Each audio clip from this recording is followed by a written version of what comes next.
Yes, देखिए 14th question ये है, यदि ये मैट्रिक्स इंटू ए और ये तीसरा मैट्रिक्स, इन तीनों का गुणनफल 1001 यानी आई मैट्रिक्स दे रखा है ना।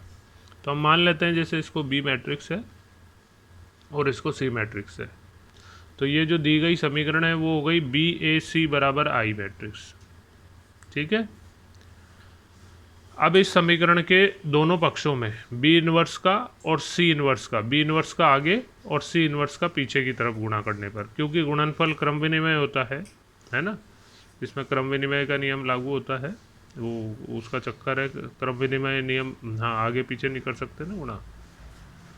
तो B inverse B into A into C inverse C inverse बराबर, उधर भी आगे बी इनवर्स का और पीछे सी इनवर्स का गुणा कर दिया, तो बी इनवर्स बी वो तो आई हो जाएगा, सी इनवर्स सी वो भी आई हो जाएगा, इधर B inverse I B inverse हो जाएगा और इंटू सी इनवर्स चल रहा है। आई से किसी भी मैट्रिक्स को गुणा करो ए ही आता है, फिर ए को आई से गुणा करोगे ए ही आएगा, है ना।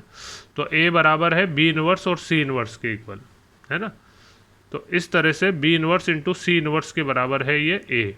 तो हमें बी और सी का इन्वर्स निकाल के और फिर इसमें मान रखना है ना, तो उससे आपका ए आ जाएगा। ठीक है ना, तो बी का इन्वर्स निकाल लें, बी मैट्रिक्स था 1 2 2 3 और सी मैट्रिक्स था आपका 4 7 3 5। तो एक तो इनके संगत सारणिकों के मान, बी सारणिक 3 एकम 3 -4 माइनस का 1, सी सारणिक का मान 4 पंजे 20 -7 या 21, दोनों का -1 आया है। अब एडजॉइंट बी निकाल लें, डायरेक्ट निकाल लेते, वो ट्रिक थी ना वो, इन दोनों का आपस में एक्सचेंज करें और इसके इनके साइन चेंज करें, है ना। तो 3 1 और ये इन दोनों के साइन चेंज हो जाएंगे, -2 वो शॉर्ट तरीके से निकाल लेते, नहीं तो पूरे सेकंड में निकाल के करोगे वो, उसमें भी टाइम नहीं लगेगा, अभी थोड़ा लंबा हो जाए नहीं हो जाए इसलिए डायरेक्ट निकाल लेते हैं। एडजॉइंट सी, इन दोनों को आपस में चेंज करें, 5 4, इनका चिन्ह बदलें, -3 7।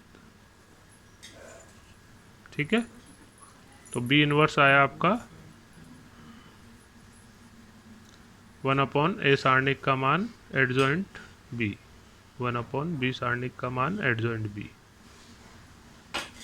और सी इनवर्स आएगा आपका 1/c सारणिक का मान एडजॉइंट सी।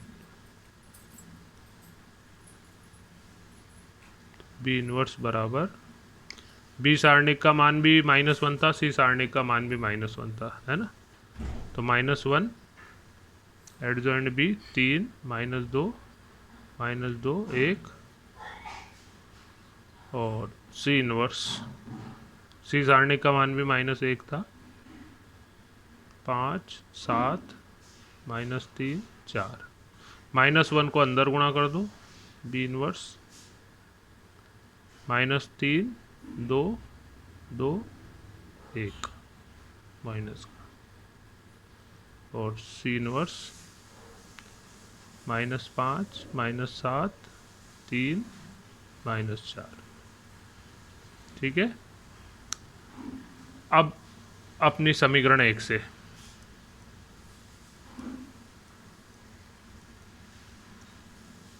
समीकरण 1 थी अपनी ए बराबर B inverse into C inverse,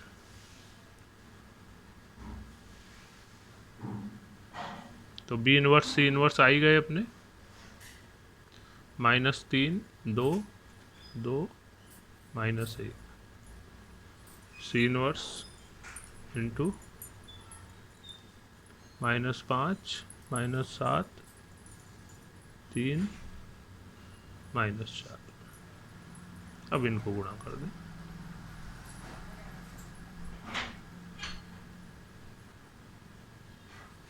3 पंजे 15 प्लस 3 दूनी 6, 7 तिया 21 माइनस 4 दूनी 8, दूसरी पंक्ति माइनस 10 माइनस 3 माइनस 7 दूनी 14 प्लस 8,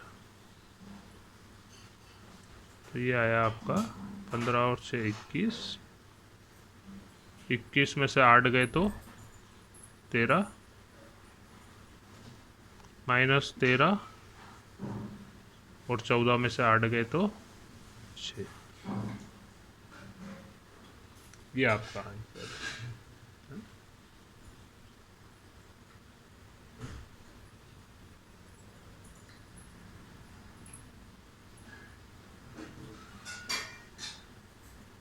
एक मिनट, इसमें ये यहाँ पे थोड़ी सी गलती हो गई थी।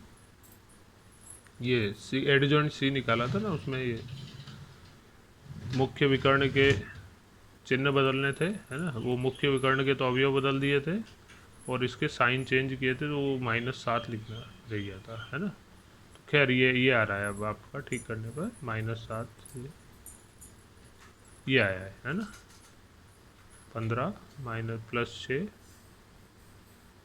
माइनस 21 माइनस 8 3 दूनी 6 3 दूनी 10 5 दूनी 10 माइनस का तो -3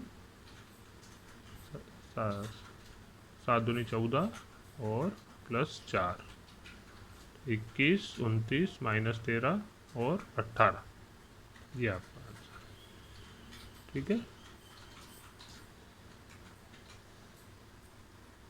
15वें में समीकरण में गलती है, 15वें की सही समीकरण में लिखवा देता हूँ आपको। ये है सही समीकरण है उसकी।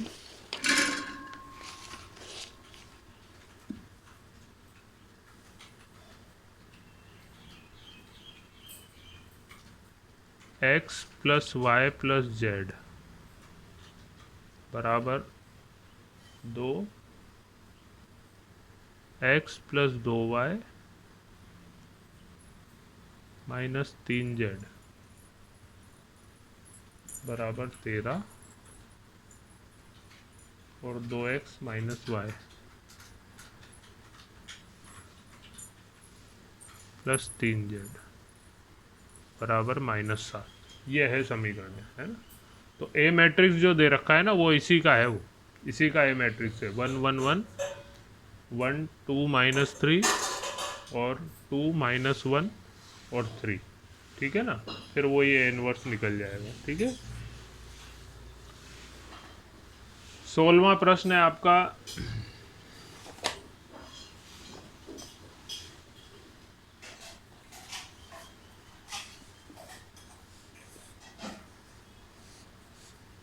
यदि ए मैट्रिक्स ये हो तो ए इनवर्स ज्ञात करो। तो डायरेक्ट भी निकाल सकते हैं अपन, इन दोनों को आपस में चेंज करेंगे और इनके चिन्ह बदलेंगे, है ना।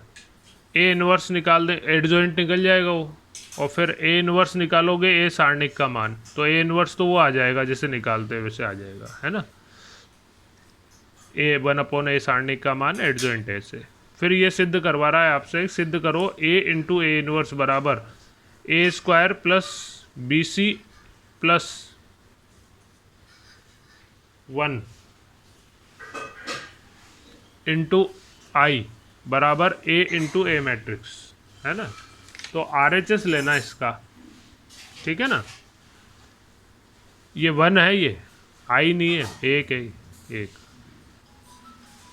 तो a² plus BC plus 1 into I बराबर a इंटू ए। तो ये आई से गुणा करके और फिर a इंटू ए मैट्रिक्स गुणा करके आपस में घटाना उनको। तो घटाने से जो आएगा उस मैट्रिक्स, वो मैट्रिक्स ए इनवर्स में से ए कॉमन लेने पर आ रहा होगा वो, है ना। सवाल सीधा है, अलग सवाल नहीं है ना। सारणिकों की सहायता से क्रेमर नियम से निम्न समीकरणों को हल करना है, ठीक है। बस वो गुणांक सिंपल ABC के रूप में दे रखे, ABC के रूप में ही आंसर आएगा, है ना। 18वां है आपका, यदि ए बराबर ये हो तो ए इनवर्स ज्ञात करो और इसकी सहायता से निम्नलिखित समीकरण इकाई को हल करो। ये तो वही वाला सवाल है जैसा 15वां है ना। तो ये इसका जो ए मैट्रिक्स है वो यही है समीकरणों वाला, x + 2y है ना, ये 1 2 -3 2 3 2 और 3 -3 और 4 -4 है ना। तो वही सवाल है। 18वां, यदि ये मैट्रिक्स इनटू x मैट्रिक्स बराबर ये हो तो x ज्ञात करो। तो देखिए इसमें ये दे रखा है आपको 1 -4 3 -2 इंटू एक्स मैट्रिक्स बराबर -16 -6 7 और 2। ठीक है, तो हम जैसे इसको मान लेते हैं, माना ये ए मैट्रिक्स है और ये बी मैट्रिक्स है। ए बराबर 1 -4 3 -2 और ये बी मैट्रिक्स है, ये वाला -16 -6 7 और 2। तो दी गई समीकरण अपनी ये हो जाएगी ए एक्स बराबर बी। ठीक है ना, ए एक्स बराबर बी। अब जो समीकरणों का हल आव्यूह सिद्धांत मैट्रिक्स सिद्धांत से जो पढ़ा था, ए एक्स बराबर बी अतः एक्स बराबर ए इनवर्स इंटू बी, उससे निकाल लेंगे है ना। तो X matrix A inverse into B के बराबर है, तो इस ए का इनवर्स निकाल के और फिर ए इनवर्स इंटू बी करके एक्स का मान आ जाएगा। ठीक है, ये तो ये भी होमवर्क में है तुम्हारे है ना। अब आप कर लेना इसको। ठीक है, 20वां प्रश्न है लास्ट, कि यदि इस समीकरणों के अनंत हल हो, तो अनंत हलों की शर्त क्या थी अपनी, डेल्टा सारणिक का मान 0 हो, डेल्टा 1 का मान 0 हो, डेल्टा 2 का मान 0 हो, डेल्टा 3 का मान 0 है ना। तो उनके मान जब 0 के बराबर रख के सरल करोगे, उनको उनका मान ज्ञात करके उसका 0 के बराबर रखोगे, तो उनसे ए बी सी के मान, ए और बी के मान आ जाएंगे आपके। ठीक है ना, वो वाली शर्त लगाना। ठीक है, ये अनंत हल होंगे यदि